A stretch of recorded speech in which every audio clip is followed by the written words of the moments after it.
वर्षों पहले एक छोटे से कमलापुर गांव में रिया नाम की एक महिला के साथ शक्तिशाली जमींदार ने अन्याय किया था। उस पर जादू टोना करने का झूठा आरोप लगाया गया और गांव वालों ने उसे जिंदा जला दिया। जैसे ही आग की लपटों ने उसे भस्म कर दिया, उसने वापस लौटने और उन लोगों से बदला लेने की कसम खाई जिन्होंने उसके साथ विश्वासघात किया था। वर्षों बाद गांव में अजीब घटनाएं घटने लगी। मवेशी मृत पाए गए, फसलें बर्बाद हो गईं और गांव में सन्नाटा छा गया। एक रात जमींदार का बेटा मोनू अकेले चल रहा था जब उसे ठंडी हवा का झोंका अपने पास से गुजरता हुआ महसूस हुआ। उसने पीछे मुड़कर देखा तो दूर से एक छायादार आकृति उसे घूर रही थी। उसकी आंखें गुस्से से चमक रही थीं।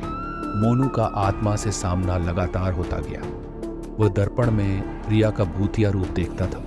रात के अंधेरे में उसकी फुसफुसाहट सुनता था और नींद में उसका बर्फीला स्पर्श महसूस करता था। हर बार वह करीब आती गई, उसकी उपस्थिति और अधिक दमनकारी होती गई। डर उसे घेरने लगा और उसे एहसास हुआ कि आत्मा उसके पिता के पापों के लिए उसे निशाना बना रही थी। पीड़ा सहन करने में असमर्थ मोनू ने उस स्थान पर उस आत्मा का सामना किया जहां उसे गलत तरीके से मार दिया गया था। उसने गांव की शांति के बदले में अपनी जान की पेशकश करते हुए माफी की भीख मांगी।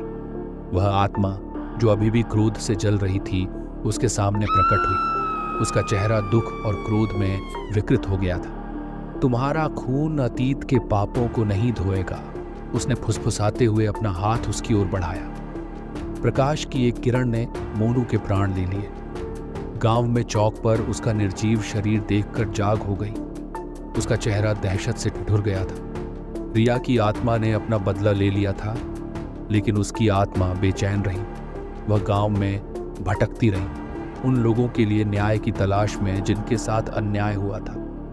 डर और अपराध बोध से भरे गांव वालों ने गांव छोड़ दिया और इसे उस भटकती आत्मा के पास छोड़ दिया जो इसकी खाली सड़कों पर घूमती थी।